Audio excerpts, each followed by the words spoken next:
John and I first came to St. Thomas a little over 16 years ago. We were newly married, and he'd given me a beautiful Turk's Head wedding band. The Turk's Head wedding band was composed of 3 strands, one for John, one for me, and one for God, because we knew we couldn't do it by ourselves. I'm grateful beyond words for the 20 years of my history as a member of this congregation.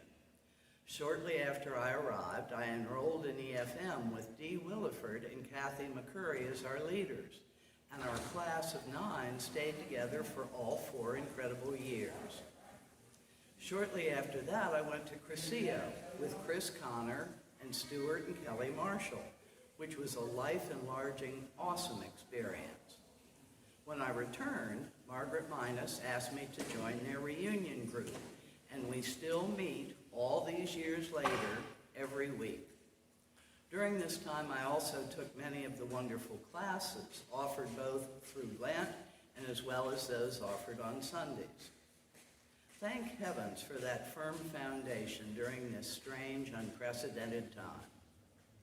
I started at the beginning of our being sequestered as being part of the parish calling team. Only having a pictureless list, I made many blind calls to familiar names, but to people I didn't really know. Everyone seemed genuinely happy to be called, and many led to long conversations where I found out the most interesting things, not only about them as individuals, but also about the creative ways they had found to spend their time during the pandemic.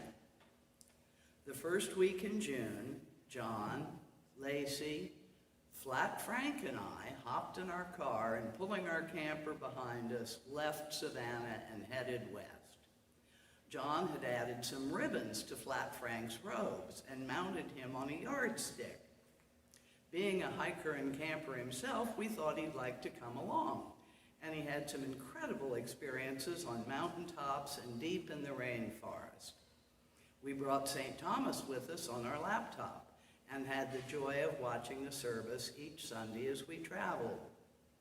Through the internet, we were able to attend services in Mississippi and New Mexico, Wyoming and Washington.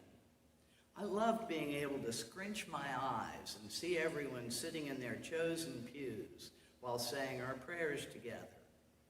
On Wednesdays, wherever we were, I said our reunion group prayers at 9 a.m., visualizing the others sitting on Will Quayle's beautiful porch. Once we got our wonderful new pictorial directory, I literally held our parish in the palm of my hand on my iPhone. So John and I would scroll through the directory each evening, selecting a family at random and pray for them. Now we're back. Our first service at church was to bring Lacey to the blessing of the beasts. I was totally and completely unprepared for the flood of emotions when I actually got to see Melanie and Amy for the very first time, and the gratitude I would feel for the blessing of once again being sheltered back in the fold.